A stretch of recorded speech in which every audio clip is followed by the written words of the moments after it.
Khalilur Rahman America গেলেন যে হ্যাঁ ইলেকশন ইনক্লুসিভ ইলেকশন করার জন্য বা আওয়ামী লীগরা আইনা ইলেকশন করানোর জন্য আমেরিকা চাপ দিতেছে, এই জন্য ডাকাইছে, এইটা আমার মনে হয় না।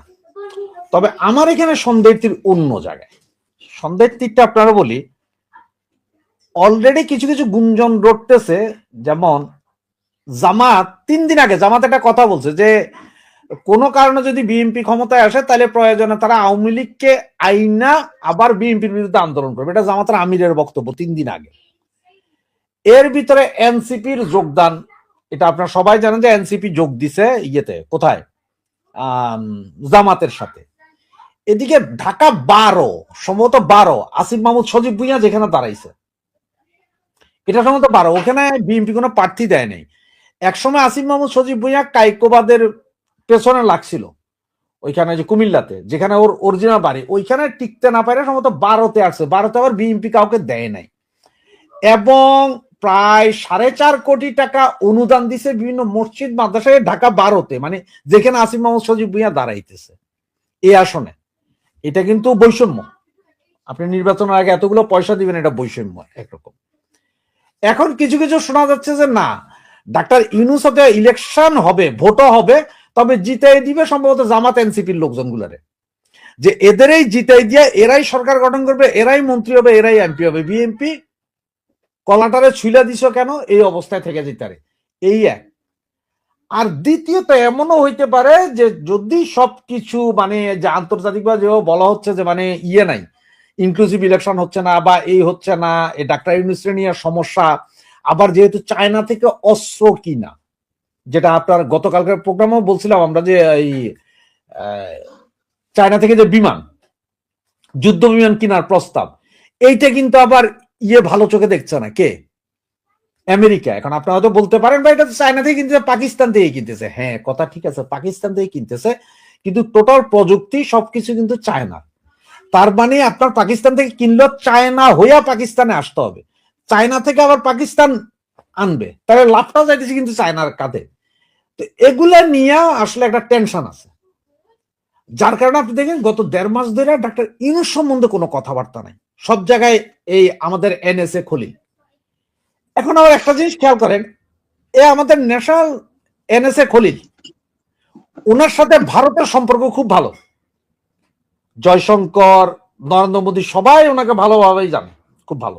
আবার ওনার সাথে আমেরিকার সম্পর্ক ভালো। এখন আমার কাছে যেটা সন্দেহ কি জানেন, যদি ইনকেস কোনো উল্টাপাল্টা হয়, কারণ এর আগেও দেখছি আমরা একটা সরকার ক্ষমতায় আছে কিন্তু ওই সরকার সরে যায়, অন্য সরকার এসে তত্ত্বাবধায়ক করছে, সেরকম হইলে কোনো আমেরিকার ইন্টারেস্ট এই খলিলকেই তত্ত্বাবধায়কের প্রধান কইরা কিছু একটা করার কিনা, কিন্তু আপনি এই জিনিসটা চিন্তা করেন। কারণ হচ্ছে কি জানেন, বন্দর দিয়ে দেওয়া হয়েছে, ডাক্তার ইউনূস সাহেব এখন ওই যে পিটার ডি হাসের কাছ থেকে ইয়ে কিনতেছে, কি এই গ্যাস সিলিন্ডার কিনতেছে, এলপিজি। আবার আজকে যেটা আপনার ইয়েতে আমরা বিভিন্ন পত্রিকার কাটিং এ দেখলাম, সেটা হচ্ছে যে আপনার কাছে আছে কিনা আমি জানি না, এই কালের কণ্ঠের একটা ইয়ে, যে বাংলাদেশের প্রাকৃতিক সম্পদ উত্তোলনের সব ক্রয় প্রক্রিয়া স্বচ্ছ হচ্ছে যুক্তরাষ্ট্র। যুক্তরাষ্ট্র কেন বলবে বাংলাদেশের প্রাকৃতিক সম্পদ উত্তোলনের প্রক্রিয়া স্বচ্ছ না অস্বচ্ছ, সেটা তো বাংলাদেশের জনগণ বলবে, সরকার বলবে। চুক্তি তো নির্বাচিত সরকার করতে পারে, তুমি আইনে একটা পুতুল সরকার বসাই দিয়ে সব নিয়ে যাবে, এরকম তো হয় না। আবার তুমি কেন আগ বাড়াইয়া বলতে হবে? তো সবকিছু মিলে আমার যেটা সন্দেহ হইতেছে যে এমনও হইতে পারে, দেখেন এটা কিন্তু 100% ক্লিয়ার না, বা কেউ কালকে আমারও বললেন না যে ভাই আপনার কথা তো মিললো না, না, আমার সন্দেহ, আমার চিন্তা যে আমার মনে হয় এই সরকার হয়তো ফালাই দিতে পারে, ডাক্তার ইউনূসকে সরাই দিতে পারে, সেফ এক্সিট নিয়ে এসে তার মতো চলে গেল, এনএসএ খলিলুর রহমান রায়না নতুন করে বসাইতে পারে। কারণ হচ্ছে যে যেহেতু ইন্ডিয়ার সাথেও সম্পর্ক ভালো খলিলের, আমেরিকার সাথেও সম্পর্ক ভালো খলিলের, সুতরাং এই একটা জিনিস হইতে পারে, এইটার একটা সম্ভাবনা আমি দেখি। আর এমনি তো যে আমেরিকা থেকে এই চায়না থেকে যাতে অস্ত্রটা না কিনে, এইটার যেমন একটা ইয়ে আছে না, তার মানে কি আপনি যেটা বলতে চাচ্ছেন, তার মানে কি ভোট হচ্ছে না এরকম কিছু? ভোট না হওয়ার সম্ভাবনা সবচেয়ে বেশি, ভোটটা না হওয়ার সম্ভাবনা সবচেয়ে বেশি। কেন? তার কারণ হচ্ছে আপনি দেখেন ভোটের আগ থেকে শুরু হয়েছে, ওই তফসিল ঘোষণার পরদিন চিটাঙে মরলো, এরপরে চিটাঙে আরো 6 জন মারা গেল, এরপরে ঢাকাতে হাদিকে মাইরা ফেলাইলো, গত 2 দিন আগে বিএনপির স্বেচ্ছাসেবক দলের আরেক নেতাকে মেরে ফেলা হইল। পরিস্থিতি কিন্তু খারাপ করে রাখছে।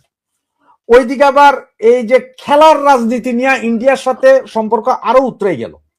এবং আপনার সবচেয়ে একটা জিনিস কি জানেন, চালের উপর চাল হইতে পারে। আমরা সবসময় সবকিছু সোজা পথে না ভাবে একটু টেরা পথে ভাবেন না। মুস্তাফিজকে ভারতীয় একটা রাজ্যের একটা দলে ওকে নিছে, প্লেয়ার হিসেবে নিল, জাস্ট এইভাবে চিন্তা, প্লেয়ার হিসেবে নিল। নেওয়ার পরে 4 দিন পরে ঠিক আছে ওই রাজ্যের লোকজন খেপে গেল, সরকারও বললো যে ভাই ভেজালের দরকার না, তোমরা এরা বাইর করে দাও। ঠিক আছে না, বের করে দিলাম আমরা। এতে আমার দেশের সাথে কি শত্রুতা হইল? এক মুস্তাফিজ তো বাংলাদেশ না। আপনি একটা জিনিস এখন অনেকে হয়তো তর্কে আসতে পারেন, এবার একটা জিনিস দেখেন, ইউরোপিয়ান ক্লাবে ফুটবল খেলা হয় না? এই যে মেসি রোনালদো এগুলো ইউরোপের বিভিন্ন ক্লাবে খেলতেছে না, বড় বড় ক্লাবে। ওরা কিন্তু ক্লাবে পয়সার জন্য কিন্তু ওরা হাত পা সব ছাইরা দেয়, ভাঙ্গা চুরা সব নষ্ট হয়, কিন্তু এই বড় বড় প্লেয়ার গুলোর এইসব ক্লাব ফুটবল খেলতে যায়। ওয়ার্ল্ড কাপে যখন খেলতে হয় তখন কিন্তু তাদের খেয়াল করেন, তারা পা বাঁচাইয়া খেলে, শরীর বাঁচাইয়া খেলে, একটু বাতাস লাগলে পইরা যাইগা। তো এই যে ইউরোপিয়ান ক্লাবে যখন খেলে, ওরা তো ইউরোপিয়ান ক্লাবে খেলে, ধর চেলসি আছে, অমুক আছে, তমুক আছে, এইসব ক্লাবের নাম হয়, দেশের কি কোনো লাভ হয়? রোনালদো যদি ইউরোপিয়ান কাপ জিতে দেয়, ইউরোপের কোন একটা ক্লাবে খেলে ইউরোপিয়ান কাপ জিতে দেয়, এতে কি ব্রাজিলের কোনো লাভ আছে বা আর্জেন্টিনার লাভ আছে? তা তো লাভ নেই। ওইটা এই দেশের ইউরোপিয়ান কাপের লাভ আছে। তো তেমনি এরা যাইয়া মুস্তাফিজ যদি ইন্ডিয়ার কোন একটা ক্লাবে খেলা, যদি ইন্ডিয়ার এই ক্লাব ধরেন কলকাতা নাইট রাইডার্সকে জিতাই দিল, বাংলাদেশের কি আসলো আর গেল? বাংলাদেশের তো কোনো লাভ নেই। আমার কি মনে হচ্ছে জানেন, যে এইটা ইন্ডিয়ার একটা টেকনিকও তো হইতে পারে, যে বাবা আসলে একটু চুলকাই তোমাদেরকে, আইনা বাইর করে দিল, ইন্ডিয়া একটা টোপ দিল, যে দেখি কি হয়। পাট করে ওনারা বলে কি আমরা রাষ্ট্রীয় সম্মান মাথা নত করবো না, আমরা টি-20 ম্যাচে যাব না। এইবার বুঝেন আপনি ভাই, টি-20 ম্যাচে আপনি গেলেন না বা খেলা বন্ধ করে দিলেন, আপনি যাবেন না, শ্রীলঙ্কাতে না দিলে যাবেন না, তো না গেলে লাভ কার ক্ষতিকার? এখন লাভের কতটা আগে আসি দেখেন, আমাদের দেশ থেকে যদি 10 জন, টোটাল 10 জন ধরলাম, একটা হিসাব করে 10 জন লোক ইন্ডিয়াতে যাবে, তাহলে ইন্ডিয়াতে 10টা রুম লাগবে, 5 স্টার হোটেলের 10টা রুম। এরপরে 10 জনের জন্য ট্রান্সপোর্ট লাগবে, 10 জনের খানা খরচ আছে, 10 জনের আপনার ওই যে ইয়েতে যায় যে প্র্যাকটিস করবে এটার খরচ আছে, সব মিলিয়ে ধরেন 10 জনের পিছনে আইসিসির ব্যয় হবে 50 লাখ টাকা। হিসাব বললাম আপনার 50 লাখ টাকা। এই 50 লাখ টাকাটা কিন্তু ডলারে যাবে, আর এই ডলারটা পাবে কে? ইন্ডিয়ার গভর্নমেন্টই তো পাবে। ইন্ডিয়া গভর্নমেন্ট 50 লাখ টাকা নিয়ে এরপরে বাকিটা যে হোটেলের বিল এত, অমুকের বিল এত, এগুলো দিব, এর ভিতর ট্যাক্স ম্যাক্স কাটবে, তার লাভ কার? ইন্ডিয়ার। ওই টাকা তো অলরেডি পেইড, আইসিসি তো ওই টাকা দিয়ে দিছে, ইন্ডিয়ার যা লাভ ইন্ডিয়া তো পকেটে ঢুকছে। এখন তুমি বাংলাদেশ আসলেও কি আর না আইলেও কি, তুমি আসলে আর না আসলে তো কোনো ব্যাপার না। তুমি নেপালের লগে একটা খেলা আছে, সেই দিন কি হবে? এমন হইতে পারে যে নেপাল তোমরা হারাইও দিতে পারে, কারণ আফগানিস্তানের সাথে জিত না বাংলাদেশ। এখন আমরা আইসিসিতে গেলে আমরা যে টাকাটা পাইতাম সেই টাকাটা থেকেও আমরা লস। আইসিসিতে আমরা গেলে আমরা একটা টাকা পাইতো না বাংলাদেশ সরকার, সেই টাকাটা এখন পাইবো না, তার মানে লস হয়ে গেল। এরপরে আপনি এখন দেখেন আপনার সম্ভবত সাউথ আফ্রিকা, বর্ণবাদ নিয়ে সাউথ আফ্রিকার সাথে একটা খেলাধুলা বন্ধ ছিল অনেক বছর ধরে। এরপরে সাউথ আফ্রিকা প্রথম টেস্ট ক্রিকেট খেলতে আসে মানে 77 72 এদিকে ইয়েতে ইন্ডিয়াতে, তারপর থেকে আবার সাউথ আফ্রিকা আসে। পাকিস্তানের সাথে আজকে কত বছর ইন্ডিয়ার পাকিস্তান খেলা হয় না, তো তাতে কি হয়েছে? লস তো পাকিস্তান ক্রিকেট টিমের হইতেছে। অস্ট্রেলিয়াও যায় না পাকিস্তানে, খেলে না, লস পাকিস্তানের। এখন দেখেন কাহিনীগুলা, যেন আমরা এই যে আইসিসিতে টেস্ট ক্রিকেটের মর্যাদা পাই, ওই সময় দল ছিল 9টা, 9টার মধ্যে 6টা ভোট আমারে পাইতে হবে। এই জগমোহন ডালমিয়া ভারত, পাকিস্তান, শ্রীলঙ্কা, এরপরে সম্ভবত আরো সাউথ আফ্রিকা, এরকম 6টা দেশকে রাতে দিনে ফোন কইরা সে ইয়ে করাইছিল, কি রাজি করাইছিল যে আমাদেরকে যাতে টেস্ট ক্রিকেটের মর্যাদা দেওয়ার জন্য ভোটটা দেয়। 6টা ভোট কিন্তু জগমোহন ডালমিয়ার একক কৃতিত্ব। হ্যাঁ, এর ভিতরে আমরা পাকিস্তানকে হারাইছিলাম 67 রানে, তারপর সম্ভবত সাউথ আফ্রিকা না কার সাথে গেলে সেখানেও আমরা জিতছিলাম 2টা খেলায় আমরা জিতছিলাম, এবং আমরা আইসিসি ট্রফি জিতে আবার ইয়েতে চলে গেছিলাম, ওয়ার্ল্ড কাপে গেছিলাম।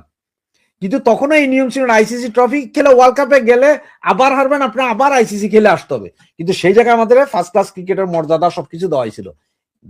জগমোহন ডালমিয়ার অবদান ছিল, অবশ্য অবদান এটা ভুলে গেলে কারো কিছু করার নাই, এটা হইতে পারে।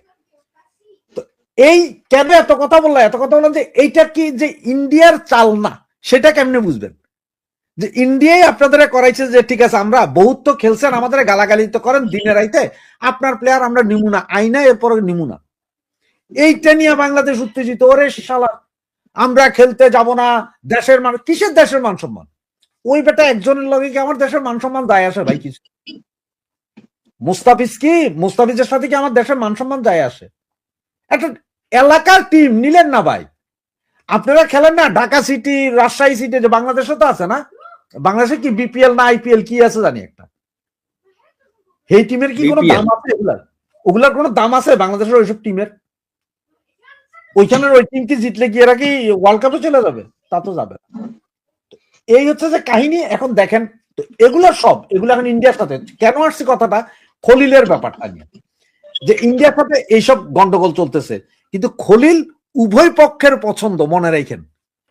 আমেরিকা যা চায় বাংলাদেশ থেকে, আমেরিকান স্বার্থ রক্ষা করতে যেমন খলিল, আবার ইন্ডিয়ার সাথে যাতে কোনো গ্যাদারিং না হয়, কোনো কিছু না হয়, ইন্ডিয়ার সাথেও মোটামুটি লেভেল প্লেইং ফিল্ড চালায় যাচ্ছে খলিল।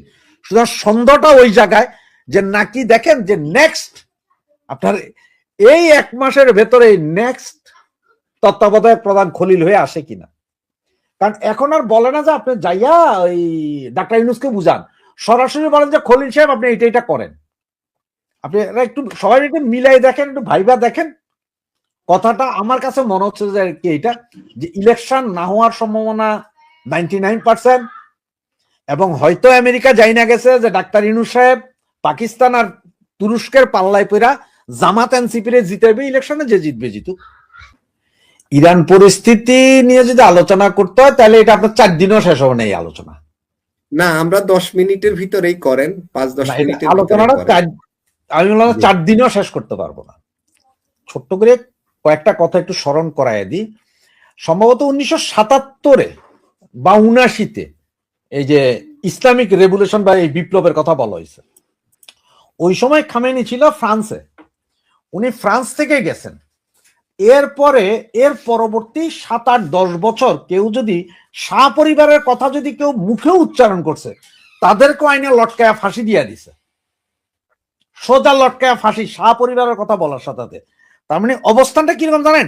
ঠিক আজকের দিনে বাংলাদেশের যেমন আওয়ামী লীগ কইলে মাইরা আগে ঢুকাই দিতেছে জেলে বা মাইরা ফেলাইতেছে, সেম অবস্থা করে রাখছিল ইসলামী বিপ্লবী এরা। তো বহুদিন চালাইছে, এর ভিতরে আন্দোলন বেশ কয়েকবার হয়েছে, কিন্তু 2-3 বার হয়েছে। তবে এইবারের মতো এত খাতারনাক আন্দোলন আর হয় নাই। এইবার ওদের টোটাল সবগুলো অঞ্চলে এট এ টাইম বিক্ষোভ, ডলারের ব্যাপক দরপতন, ওদের যে রুপির। এখন পাবলিকের কথা কি জানেন? তুমি ওই ইরাকে মারবা, লিবিয়াতে মারবা, ইসরায়েলে মারবা, অমুক জায়গায় মারবা, অমুক জায়গায় গ্রুপ তৈরি করবা, এগুলার দরকার নাই। আমাগো দেশে আমাগো টাকার দরকার, যেটা দিয়ে আমরা খাইতে পারবো, ঘুমাইতে পারবো, বসতে পারবো, চলতে পারবো, বাবা মার চিকিৎসা করতে পারবো, ছেলে পেলের স্কুল পাঠাইতে পারবো।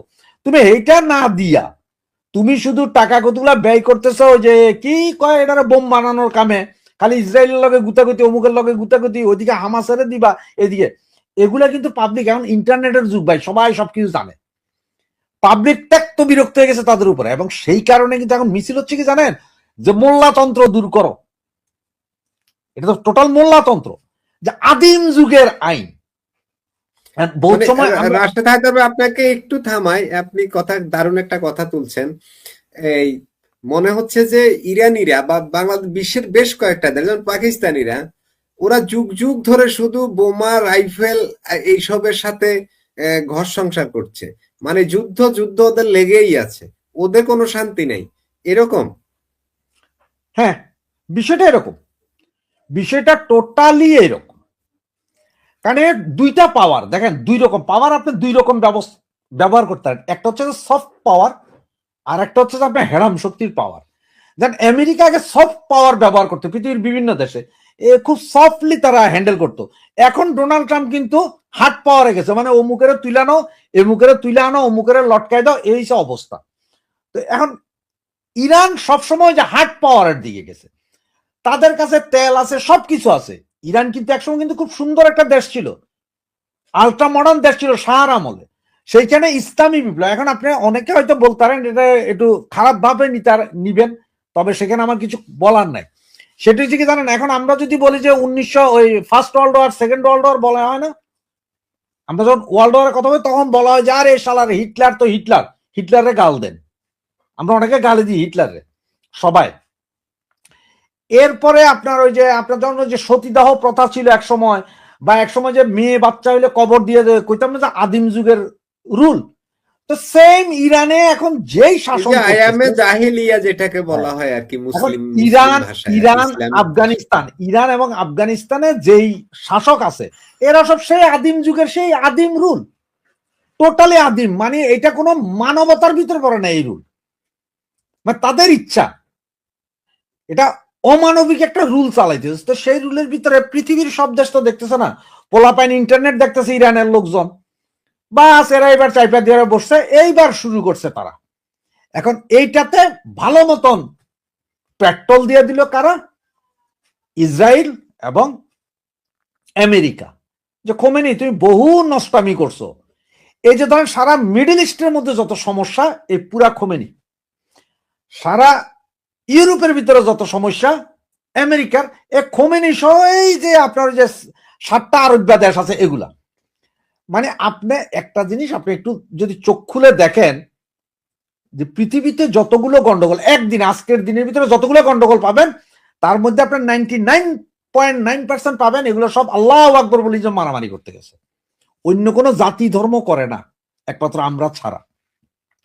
তো ইরানের একটা শিক্ষা হওয়ার দরকার ছিল, বহুদিন বৈশা ছিল, এই একটা শিক্ষা হবে। তো আপনি যেটা বলতেন, যে শাহার নাম তুললে, ওদের রেভুলেশনের পরবর্তী 10 বছর শাহার নাম তুললে যেখানে ফাঁসি দেওয়া হইতো, সেইখানে আজকে সেই শাহার ছবি দিয়ে মিছিল করতেছে এলাকায় এলাকায়। খোমেনির ছবিতে আগুন লাগাইয়া মেয়েরা বিড়ি ধরাইতেছে।